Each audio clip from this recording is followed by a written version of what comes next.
하나님의 말씀 사도행전 2장 1절에서 4절까지의 말씀을 같이 보도록 하겠습니다. 오순절 날이 이미 이르매 그들이 다 같이 한 곳에 모였더니 호련히 하늘로부터 급하고 강한 바람 같은 소리가 있어 그들이 앉은 온 집에 가득하며 마치 불의 혀처럼 갈라지는 것들이 그들에게 보여 각 사람 위에 하나씩 임하여 있더니 그들이 다 성령의 충만함을 받고 성령이 말하게 하심을 따라 다른 언어들로 말하기를 시작하니라. 아멘. 오늘은 성령의 임하심이라는 제목으로 성령 하나님에 대하여 같이 알아보면서 은혜 받기를 원합니다. 우리 각 사람은 우리가 외적으로 보이는 이 신체와 또 육체와 지정의로 이루어진 우리 정신 그리고 다른 피조물과는 특별히 다르게 하나님으로부터 부여받은 영혼 이렇게 세 가지로 우리 사람은 이루어져 있습니다. 이 육체와 정신과 영혼 중에서 어느 한 가지만을 가지고서는 사람을 특정할 수가 없습니다. 이 세 가지가 다 함께 합쳐져야만 완전한 사람의 형태를 갖췄다고 말할 수 있을 겁니다. 성부, 성자, 성령 하나님도 삼위일체 하나님으로서 한 분이심을 우리는 알고 있습니다. 성부 하나님 아버지, 성자 예수님, 성령 하나님은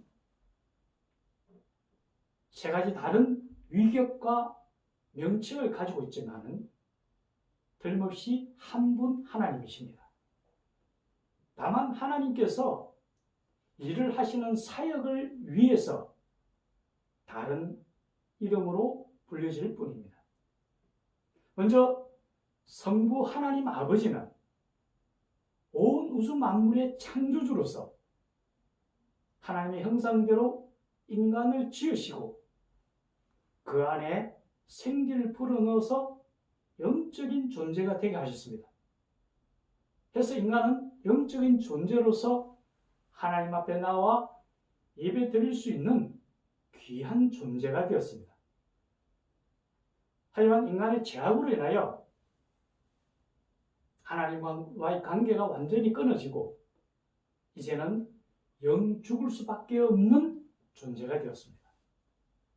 하지만 하나님 아버지께서는 인간에 대한 사랑을 저버릴 수가 없어서 직접 인간의 몸을 입고 이 땅에 오셨습니다. 그분이 바로 성자 예수님이십니다.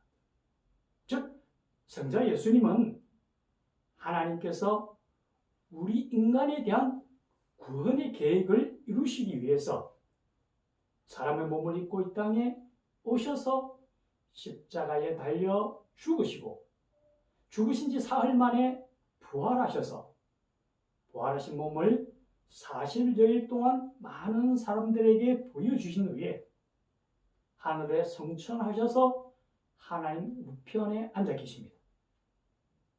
그리고 오늘 우리가 알아보고자 하는 성령 하나님은 신약 시대에서 본래 예수님의 구원 사역을 돕기 위하여 오셨습니다.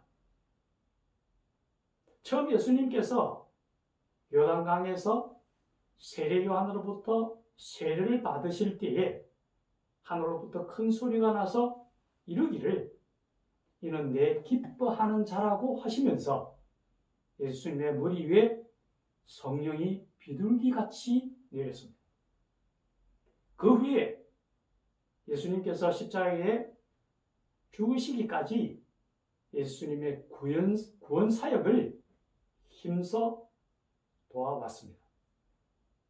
그리고 이제 요한복음 14장 26절 이하에서는 예수님께서 부활 승천하시기 전에 우리에게 약속하셨던 보혜사 성령께서 이제 우리에게 임하셔서 우리 안에 내주하고 계십니다. 우리가 다시 한번 기억해야 할 것은 이처럼 성령 하나님과 성부 하나님, 성자 하나님은 한 분 하느님으로서 사역의 구분에 따라서 다른 뿐이라는 사실입니다.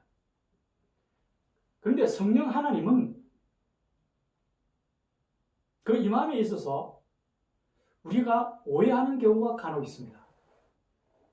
오늘 성경 본문에서 기록되어 있는 것처럼 오순절날 성령 강림 사건에서 보여지는 것처럼 방언을 말하거나 예언을 하거나 혹은 아니면은 신유의 능력을 발휘할 경우에는 우리가 성령이 충만한 사람으로 여깁니다.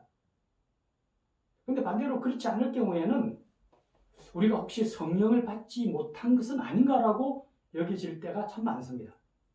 저도 예전에 주변에 많은 사람들이 방언을 하고 예언을 할 때에 저는 그러지 못했기 때문에 왜 저는 성령이 임하지 않았을까 하는 그런 생각을 할 때가 있었습니다. 그런데 우리가 반드시 기억해야 할 것은 성령의 임하심은 각 사람마다 다 다르게 나타난다는 것입니다. 하나님께서 우리를 부르실 때에 우리를 개별적으로 특별히 지명하여 불렀다고 말씀하십니다. 즉, 한 사람 한 사람을 특별한 존재로 불러주셨습니다. 그렇기 때문에 성령의 임하심도 각 사람에 따라서 다른 형태로 임하신다라는 거죠. 우리가 성령을 체험하는 것도 각 사람에 따라서 분명히 다르게 나타날 수밖에 없습니다. 어떤 사람은 방언을 말하기도 하고, 어떤 사람은 예언을 하기도 하고, 어떤 사람은 병을 고치는 능력을 나타내기도 하고, 여러 가지 형태가 다르게 나타날 수 있습니다. 그래서 분명히 우리가 기억해야 될 것은 우리가 삼위일체 하나님의 이름으로 세례를 받음으로써 우리가 옛사람을 벗어버리고 새사람으로 거듭난 생명이 되었을 때에는 분명히 성령 하나님께서 우리 안에 내주하셔서 우리가 이제는 성령의 전이 된다라는 거죠. 그러므로 해서 우리는 분명히 우리 안에 내주하시는 성령과 함께 우리가 살아간다는 것을 우리는 분명히 알아야 된다는 겁니다. 그런데 이 성령 하나님께서는 매우 귀중한 사역을 행하시고 있습니다. 먼저 성령 하나님께서는 우리가 하나님을 아버지로 부를 수 있도록 우리를 도우십니다. 우리가 하나님을 아버지로 부를 수 있는 것은 우리의 육정으로나 인간의 힘으로 될 수 있는 게 아닙니다. 하나님의 특별한 은혜가 임하셔서 성령 하나님께서 우리 안에 내주하실 때라야만이 우리가 하나님을 아버지로 부를 수 있다는 거죠. 두 번째는 성령 하나님께서는 우리를 가르치시고 깨닫게 하십니다. 우리가 성경은 쉬우면서도 때로는 참 어렵게 느껴집니다. 그런데 우리가 성경을 읽거나 하나님의 말씀을 들을 때에 때로는 우리 안에서 뜨거운 감동이 일어나면서 우리가 알게 모르게 우리는 어느덧 깨달음을 느낄 때가 있습니다. 그것은 바로 성령 하나님께서 우리 안에서 역사하시기 때문에 가능한 일입니다. 세 번째는 우리로 하여금 죄에 민감하게 하시고 또 죄로부터 우리를 보호해 주십니다. 우리가 이 죄악된 세상에 살아가면서 우리도 때로는 죄된 길에 서기도 합니다. 그런데 우리로 하여금 그 죄를 깨닫게 하고 거기서 멈추고 돌아설 수 있게 하시는 것은 바로 성령께서 역사하시기 때문입니다. 그래서 옛 사람을 벗어버리게 하시고 새로운 사람을 드립혀 주시며 우리가 매일매일 조금씩 성화되어 가며 궁극적으로는 예수님을 닮을 수 있도록 우리를 인도하시는 것이 바로 성령 하나님이십니다. 또 끝으로 성령 하나님은 하나님 앞에서 우리를 위하여 기도하신다는 사실입니다. 우리가 하나님 앞에 죄를 자박하고 회개했을 때에는 하나님께서 우리를 홀로 버려두지 않으십니다. 우리가 슬피 울고 우리가 쓰러질 때에 누군가 나를 위해서 기도해 주시는 분, 그분이 바로 성령 하나님이십니다.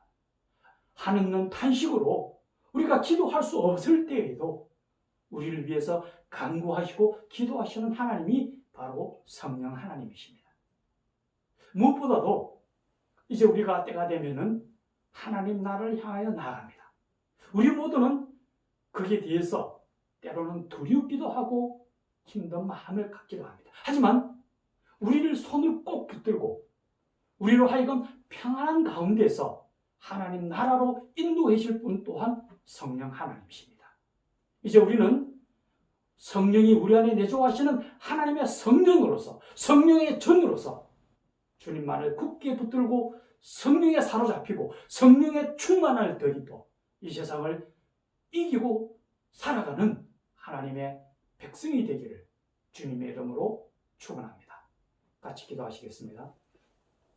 지금도 살아계셔서 역사하시며 우리를 죄에서 구원하시는 하나님 아버지, 성령 하나님께서 우리와 함께 하시매 우리는 성령의 충만함을 드리고 세상을 이기며 세상을 깨치며 세상 속에서 담대하게 살아갈 수 있습니다.